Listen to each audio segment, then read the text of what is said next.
Olá, meninos. Então, hoje, nós vamos começar a nossa aula aqui, tá? Gente, a gente sabe que a importância, da gente estar desenvolvendo exercícios, Então, hoje eu vou passar esses exercícios para vocês. Esses exercícios que estão aqui são exercícios do Enem, tá? E é uma listinha que eu tenho comigo a respeito da matéria que a gente já viu, Está resolvendo algumas questões do Enem. Esses exercícios, eles vão estar disponíveis, eles estão disponíveis no Drive, que eu montei para vocês, tá? Mas lá no Google Classroom eu vou estar colocando novamente para vocês estarem desenvolvendo. Então, a gente vai fazer exercício de tabela periódica, de ligações químicas e interações moleculares, de polaridade e geometria molecular, tá? Então, essa semana a gente vai ficar mais nos exercícios mesmo, justamente para a gente ter essa noção de importância dos exercícios, até porque a gente vai ter um simulado, E eu vou pedir, então, primeiramente, que vocês tentem fazer um exercício, aí em casa, e depois assistam esse vídeo, da correção do exercício, para a gente poder estar fazendo direitinho, tá? Então, vamos lá. Então, o primeiro exercício que a gente vai fazer é sobre estrutura atômica e tabela periódica, tá? Então, eu vou ler o primeiro exercício aí para vocês. Questão 1. O ciclo da água é fundamental para a preservação da vida no planeta. As condições climáticas da Terra permitem que a água sofra mudanças de fase e compreensão dessas transformações é fundamental para entender o ciclo hidrológico.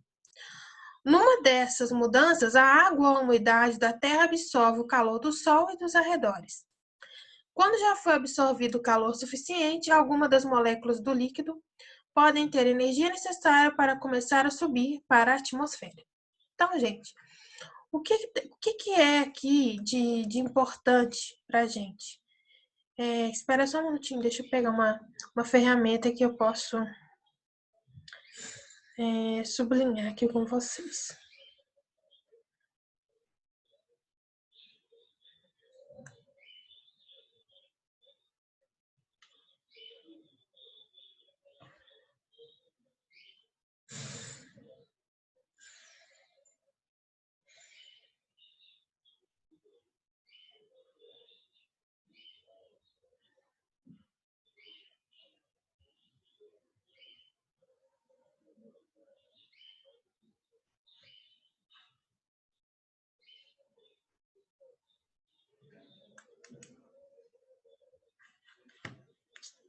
Saindo aqui. Bom, queria achar aqui a canetinha, acho que tá aqui. Acho que é essa aqui, tá bem tranquilinho aqui. Então, olha só, gente, às vezes quando a gente pega, um texto grande, a gente tem que se situar nas partes que foram importantes, Então, aqui a parte que a gente tem como importante seria essa daqui, tá lá, ó. Quando já foi absorvido calor suficiente, algumas das moléculas do líquido podem ter energia necessária para começar a subir para a atmosfera, gente. Então, falando aqui sobre mudanças de fase, qual que seria essa mudança de fase, gente? Seria a evaporação, A gente vai ter o nosso líquido, e quando o líquido, é uma vaporização natural, em que ele adquire calor para poder estar transformando de fase, a gente tem a evaporação. Então, a nossa resposta vai ser qual? A letra C, certo? Vamos agora para a segunda questão, tá? Essa questão é muito interessante. Tá vendo que ela, assim, nós estamos em 2020, ela foi de 2017, mas era uma questão, assim, bem direta, tá? Assim, bastava a gente saber o conceito, tá? O que eu quero falar para vocês aqui também, gente, que o ciclo 1, eu expliquei lá no primeiro dia de aula, o ciclo 1 é um ciclo mais teórico, Então, acaba que algumas pessoas acham o ciclo 1 mais fácil, que é um ciclo mais teórico, um ciclo mais básico, que dá a base para a gente ver os outros ciclos, certo? Então, o ciclo 1 acaba que é aquele que demora mais, porque aqui os conceitos têm que ser bem introduzidos, tá? E aqui na questão 2 é uma questão bem direta em relação a um conceito. Quem sabe bem esse conceito matava de charada, não precisava ler muito, tá? Não precisava ficar pensando muito, tá? Então vamos lá. No ar que respiramos, existem os chamados gases inertes. Bom, a gente sabe que os gases inertes são aqueles que não reagem, né? Geralmente são os gases nobres, né? Que eles não conseguem reagir, porque eles já têm uma camada de valência completa, né? Então, eles não reagem. Trazem os curiosos nomes gregos que significam novo, oculto, o inativo. E, de fato, são de tal modo inertes, tão satisfeitos em sua condição, que não interferem em nenhuma reação química, não se combinam com nenhum outro elemento, e justamente por esse motivo ficam sem ser observados durante séculos. Só em 1962, um químico, depois de longos e engenhosos esforços, conseguiu forçar o estrangeiro, que é o xenônio, a se combinar fugazmente com o flúor ávido e vivaz. E a façanha pareceu tão extraordinária que foi-lhe conferido o prêmio Nobel. Aí perguntou, qual que é a propriedade do flúor justifica a sua escolha como reagente mencionado? Então, aqui, gente, ele fala dos gases nobres de uma maneira um pouco poética, né? Ele chama aqui o novo, o oculto e o inativo. Só que teve um cientista que ele conseguiu fazer que um determinado gás nobre, que é aquele apelidou de o estrangeiro, né? Que é o xenônio, a se combinar, fugazmente com flúor ávido e vivaz. Então, gente, aqui essa parte aqui é o importante da nossa questão, tá? Deixa eu ver se eu consigo... Não. Peraí, só um minutinho, gente. Atrapalhei aqui o negócio.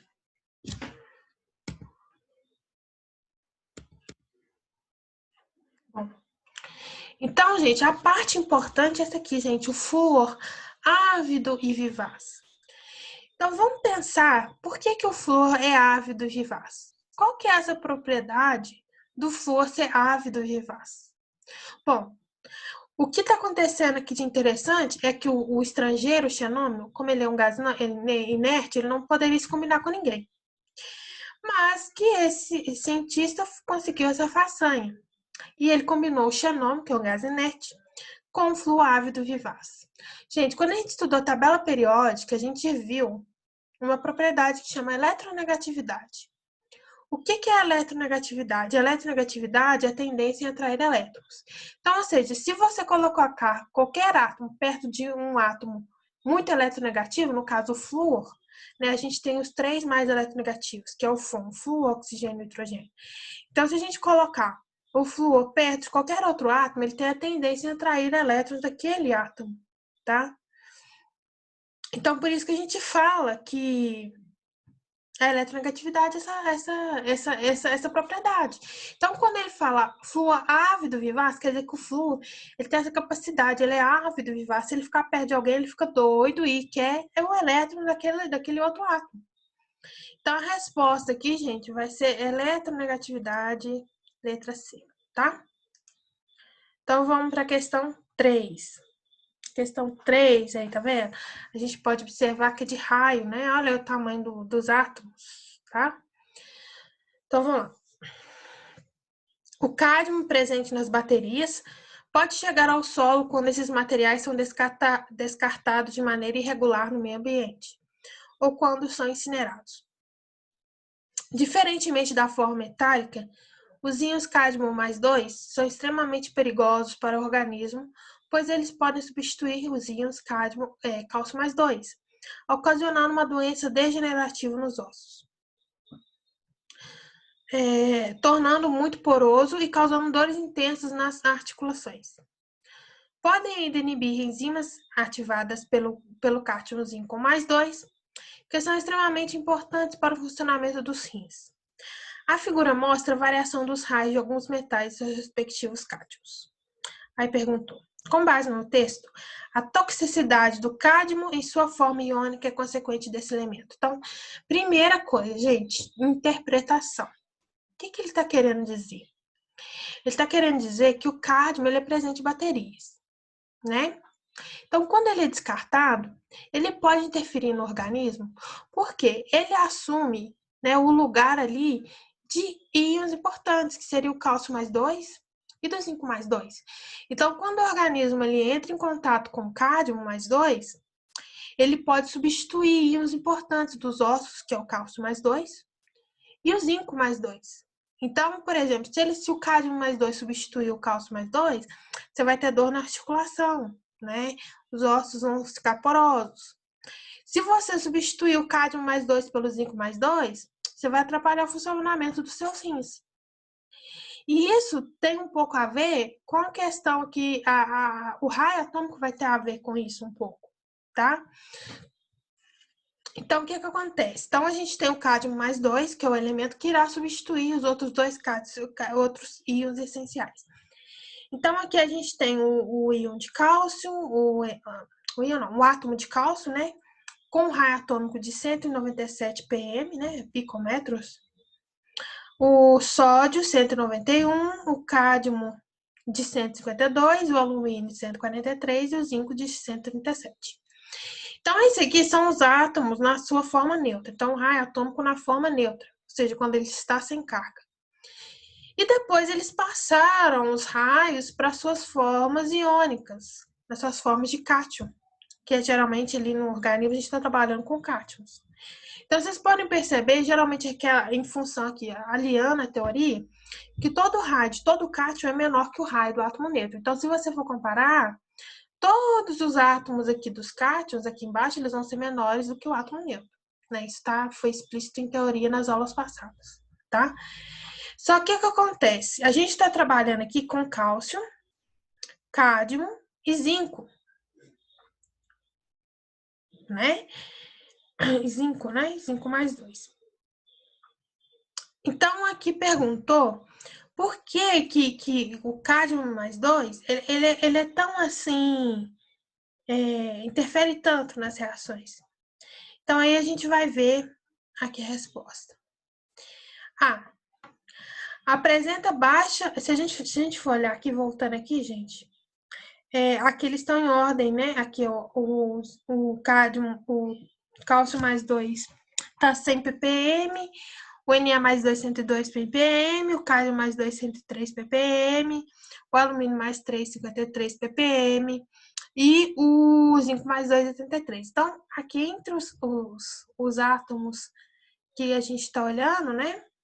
A gente tem que o alumínio mais 3, né? Aquele que tem um menor tamanho, né? E se a gente for olhar dos átomos neutros, aqui o que tem menor tamanho é o zinco, tá? Então, vamos lá. O que significa o cádmio? O cádmio apresenta baixa energia de ionização, o que favorece a formação do íon e facilita a sua ligação com outros compostos.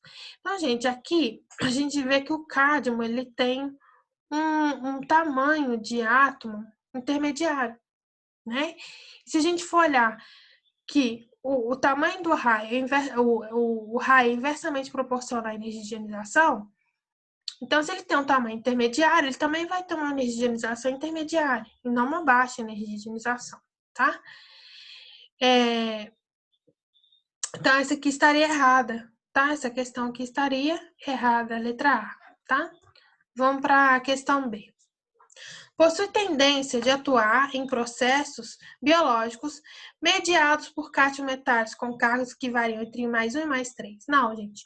O cádmio mais 2, ele forma o cádmio, né? Ele forma o cátion mais 2. Então, se ele tivesse que ser substituído, ele teria que ser substituído também por um cátion que tem a carga mais 2, e não de mais 1 a mais 3, tá? Letra C. Possui raio e carga relativamente próximo aos íons metálicos, que atuam nos processos biológicos, causando interferências nesses processos. Bom, esse aqui seria uma boa alternativa, mas vamos analisar as outras. Apresenta um raio iônico grande, permitindo que ele cause interferência nos processos biológicos em que íons menores normalmente participam. Letra E. apresentam carga de +2, o que permite que ele cause interferência nos processos biológicos, em que normalmente íons com cargas menores participam. Então, gente, aqui nessas letras, na C, na D e na E, se a gente vai substituir um cátion por outro, então ele tem que ter tudo, se vai ser substituto, né, ele tem que ter tudo parecido, tem que ser próximo, tem que ser próximo no tamanho, tem que ser próximo na carga, tá? Então, a letra D e a letra A, elas não fariam sentido, porque aqui apresenta raio iônico grande e troca por um íon menor, não faz sentido. Se um maior, vou pegar um menor e trocar por maior, né? E na letra E também não, porque a gente tem que olhar a mesma carga e o mesmo tamanho.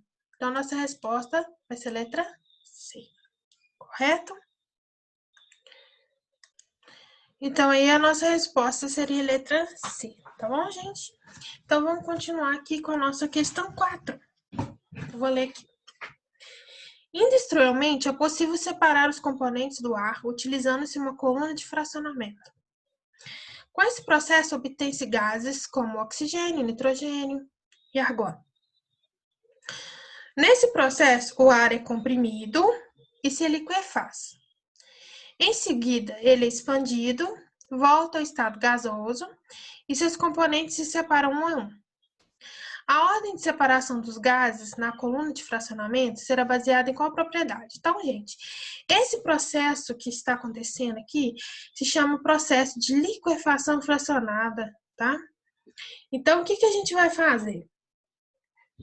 Então, primeiro, a gente vai ter uma mistura gasosa de oxigênio, nitrogênio e argônio, né? Então, o que acontece? A gente vai pegar esse ar, né, que é a composição do ar atmosférico, e vai comprimir esse ar, né? Quando a gente comprime, a gente diminui a pressão. Então, com isso, esses gases vão se liquefazer.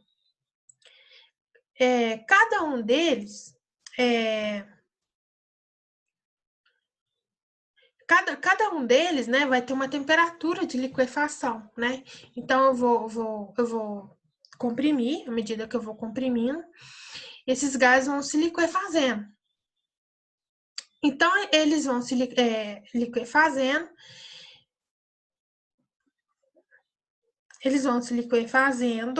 Espera só um minutinho, gente. Então, primeiro que a gente vai fazer aqui é liquefazer esses gases. Depois deles liquefeitos, eles dentro da coluna de destilação, a gente vai ter uma mistura, só que a mistura vai estar líquida. De quê? De oxigênio, nitrogênio e argônio, né? Então, o que a gente vai fazer com essa mistura que a gente acabou de comprimir e se tornou líquida? A gente vai aquecer.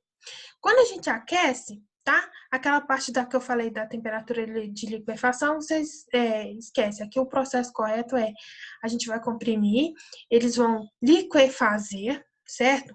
E eles vão se tornar líquidos e depois eles vão ser aquecidos. Quando eles são aquecidos, cada um deles, o oxigênio, o nitrogênio e o argônio, tem uma temperatura de ebulição. Então, a gente vai colocar aqui, né, eles sobre aquecimento, e cada um deles, novamente, eles vão voltar ao estado gasoso, tá? Só que quando eles voltam ao estado gasoso, eles vão voltar separados, porque aí a gente vai ter, eles vão ser recolhidos em cada prato, né? O oxigênio, o nitrogênio, quem que vai evaporar primeiro? Aquele que tem. Quem vai, né, ebulir primeiro? Quem tem menor temperatura de ebulição. Então, eles vão ser, né, separados um a um nessa coluna, né, e vai voltar ao estado gasoso. Então, aí a gente consegue recolher eles separadamente, tá? Então, a nossa resposta aqui, como a gente está falando de temperatura de ebulição para poder separar esse processo, a nossa resposta vai ser letra E, tá bom, gente? Então, na temperatura de ebulição dos gases, ou seja, o gás com menor temperatura de ebulição separa-se primeiro, tá? Então, aqui, o processo para separação, né?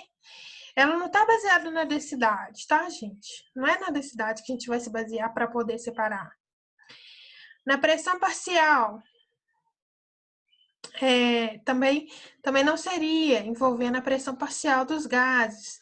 Letra C, na capacidade térmica, também não. Na condutividade térmica, também não. Então, o princípio de separação aqui, então, quando a gente está trabalhando com a coluna de fracionamento, é sempre na temperatura de ebulição, tá?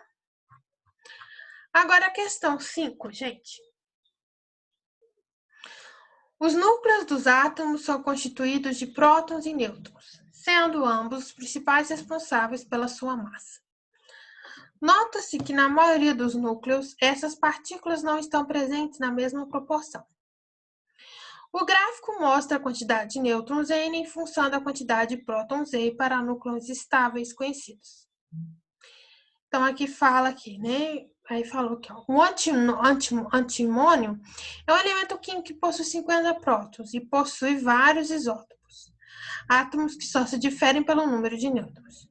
De acordo com o gráfico, os isótopos estáveis do antimônio possuem. Então, gente, o pessoal aqui, eles têm um pouco de dificuldade de interpretar o gráfico. Então, aqui a gente está falando de um elemento químico específico, que é o antimônio, e que ele tem quantos prótons? 50 prótons, tá? Então, quando a gente for olhar no gráfico, a gente tem que localizar essa parte dos 50 prótons, tá? A gente tem que localizar os isótopos do antimônio. O que é isótopo? São elementos que possuem o mesmo número de prótons. Então, aqui no gráfico, a gente vai achar os isótopos do antimônio, tá? Então, eu vou dar um zoom aqui. A figura, eu sei que a figura ela não tá com uma resolução muito boa.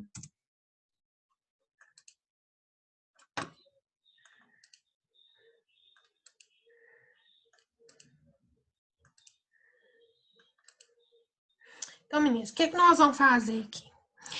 Olha, aqui é o número de prótons, tá vendo? Deixa eu só pegar outra ferramenta aqui, gente. Tá, beleza. Então, vamos lá. Então, aqui a gente vai ter número de prótons e número de nêutrons, tá? O que eu quero que vocês olhem aqui? Então, como o antimônio ele tem 50 prótons, então nós vamos pegar essa parte aqui, ó, de 50. O que nós vamos fazer aqui?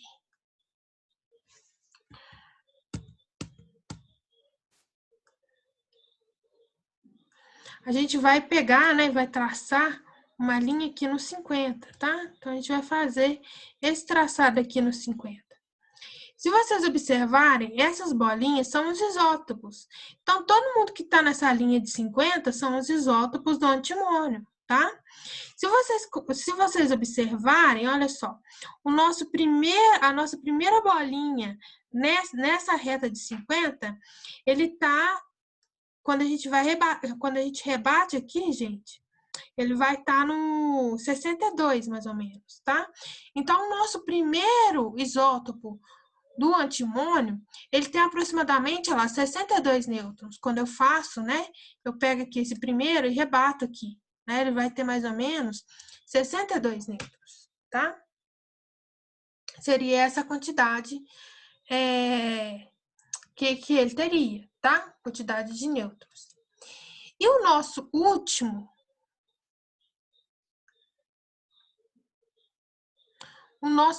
se vocês observarem, a nossa última bolinha aqui no 50, ele vai bater mais ou menos no 75, 74, tá vendo?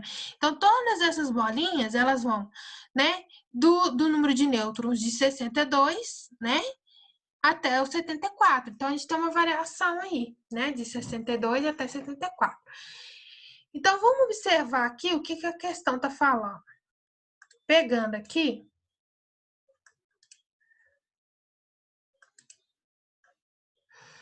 de acordo com o gráfico, os isótopos estáveis do antimônio tem. Então, aqui que a gente observa, se, né, o número de nêutrons vai de 62 a 74, significa, né, como ele tem um número de prótons de 50, que o número de nêutrons, eles vão estar entre 2 e 24 nêutrons a mais que o número de prótons, tá? Então, de 62 a 74, a gente vai ter um intervalo. Se o número de prótons é 50, né? Então, o número de nêutrons vai ser de 12 a 24 nêutrons a mais do que o número de prótons. Então, essa seria a alternativa que eu marcaria. Então, vamos ver aqui, ó. Entre 12 e 24 nêutrons a menos que o número de prótons. Não, está errado, é a mais, tá? Exatamente o mesmo número de prótons e nêutrons. Não, a gente viu lá no gráfico que, né, uma variação lá de 62 e 74. Letra C. Entre 0 e 12 nêutrons a mais que o número de prótons? Não, não é entre 0 e 12. É de 12 a 24. Letra D. Entre 12 e 24 nêutrons a mais que o número de prótons? Sim, essa aqui, então, é a nossa alternativa correta, tá, gente? Então, prestem bem atenção aí nessa questão, tá? A dificuldade aí se baseia em interpretação do gráfico, tá? Vamos continuar aqui. Questão 6. O ciclo da água envolve processos de evaporação, condensação e precipitação da água no ambiente. Na etapa de evaporação, pode-se dizer que a água resultante encontra-se pura.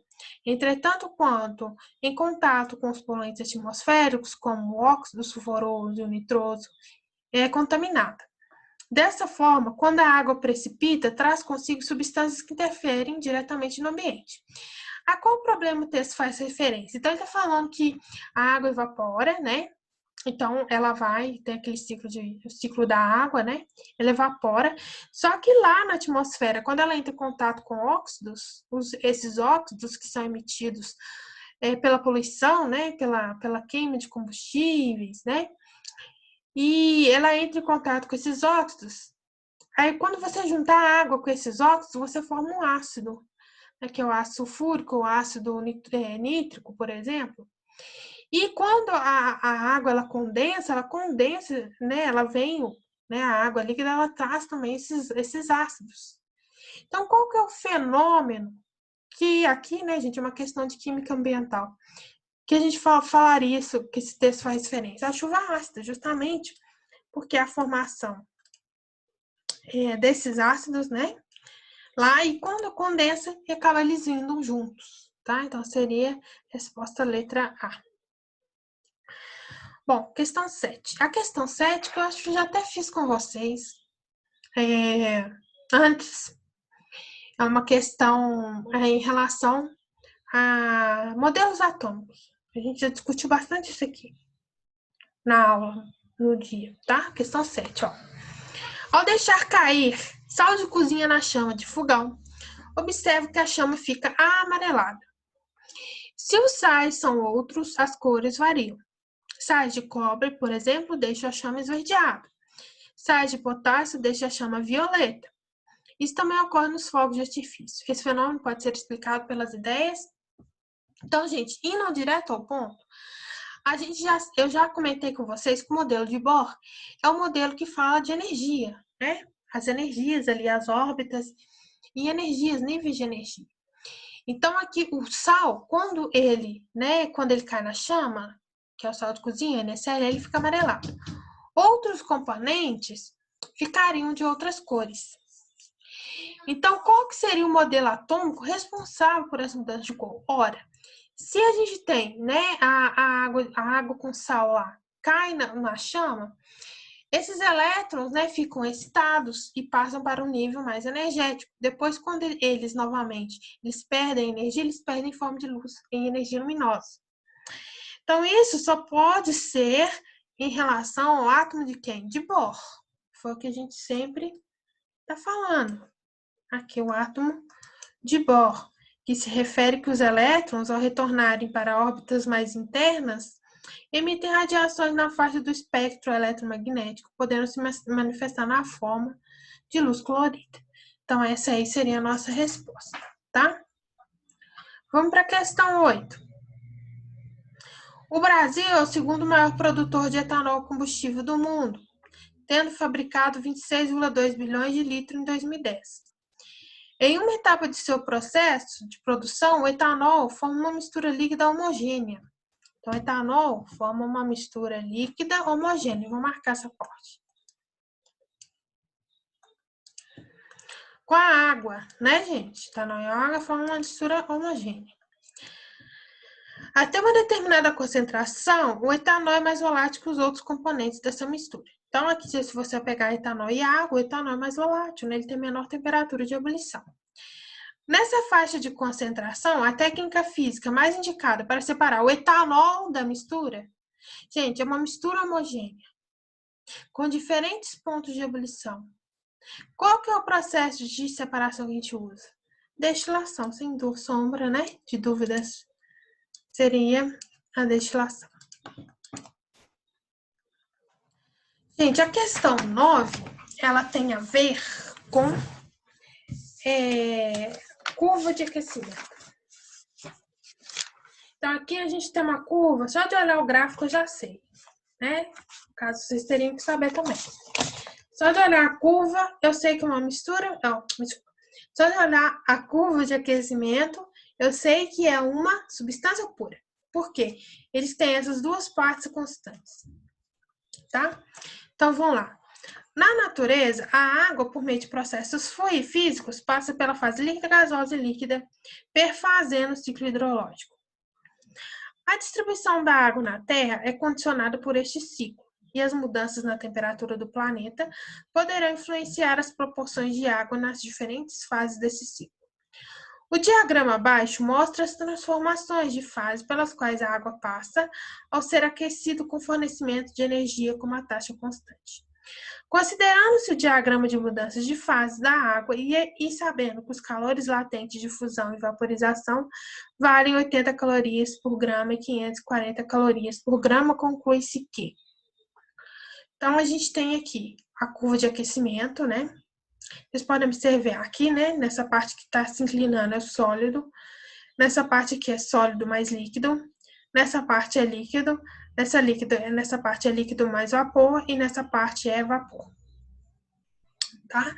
Então, aqui na onde que a gente tem as partes constantes, são os que tratam da temperatura. Essa aqui é a temperatura de fusão e essa aqui é a temperatura de ebulição, tá?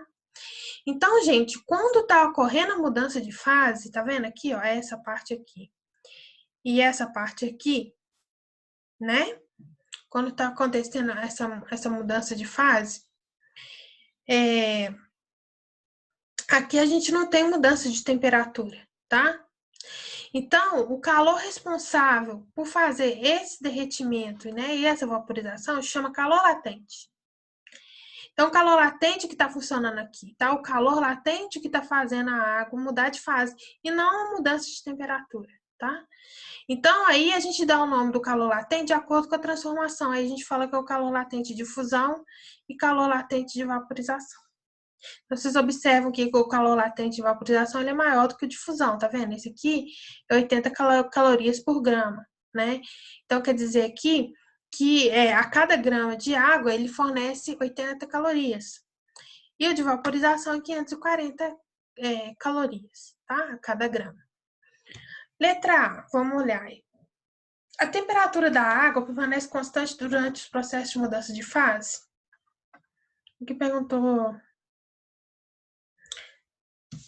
Não, tá certo, né? Então, de cara aqui, a temperatura da água permanece constante durante o processo de mudança de fase? Sim. Essa aí já é a nossa resposta, tá? Agora, vamos ver aqui. Letra B. A energia necessária para fundir 10 gramas de gelo é maior que a necessária para evaporar a mesma massa de água? Não, por quê? Porque o calor de vaporização ele é maior do que o calor de fusão. Então, para a gente evaporar 10 gramas de água, a gente vai gastar mais, tá? E não aqui seria o contrário, né? Para evaporar 10 gramas de água, é necessário maior, né, número de calorias do que para fundir, né? Então, aqui está trocado. Letra C. A água, para mudar de fase, libera energia numa taxa de 540 calorias por grama, quando a temperatura aumenta de 0 a 100 graus Celsius. Então, primeiro, para a água mudar de fase, para ela se transformar em vapor, né? Ela não vai liberar, ela vai absorver uma energia de 540. E segundo, não vai ter mudança de temperatura. Tá errado. D. A temperatura da água varia proporcionalmente à energia que ela recebe. Ou seja, 80 calorias por grama durante o processo de fusão. Não, a temperatura da água não vai mudar. Tá? Então, tá errado. Letra E. A temperatura da água varia durante o processo de vaporização porque ela está recebendo uma quantidade de energia constante. Não, a temperatura da água, de novo, não vai mudar. tá? Então, a resposta vai ser letra A. Agora, a questão 10, gente, é uma questão que a gente está acostumado a fazer. Eu fiz com vocês em sala, tá? A gente tem as temperaturas de fusão e de ebulição, a gente faz uma reta, né? Põe o ponto de fusão e de ebulição. E aí a gente descobre se esses combustíveis são líquidos a temperatura ambiente de 25 graus Celsius ou não. Então, olhando primeiro aqui o butano a 25 graus Celsius, né? A temperatura de ebulição dele é menos 0,5. Então, a 25 graus Celsius ele já vai estar na fase gasosa. Então, essa aqui seria uma alternativa que a gente descartaria, tá? O etanol, se a gente for olhar, o 25, né, ele fica aqui no meio, entre menos 112 e 78. Então, aqui o nosso etanol é líquido, a 25 graus Celsius. E também a gente sabe isso pelo cotidiano, né? A outra alternativa, o metano. O metano, se a gente posicionar o 25 vai entrar aqui depois do menos 162, né? Então, o nosso metano aqui ele vai estar gasoso. O metanol, 25 vai entrar entre menos 98 e 65. Então, o metanol está líquido. Então, já é o nosso segundo combustível líquido. Então, primeiro é etanol, depois o metanol. E agora, o octano. Então, o octano, ele também, o 25 vai entrar aqui no meio, entre menos 57 e 126. Então, quer dizer que a temperatura de 25 graus Celsius, ele está líquido. Então, nossa resposta vai ser etanol, metanol e octano, letra B. Então, gente, aí a gente terminou, né, a correção do nosso exercício.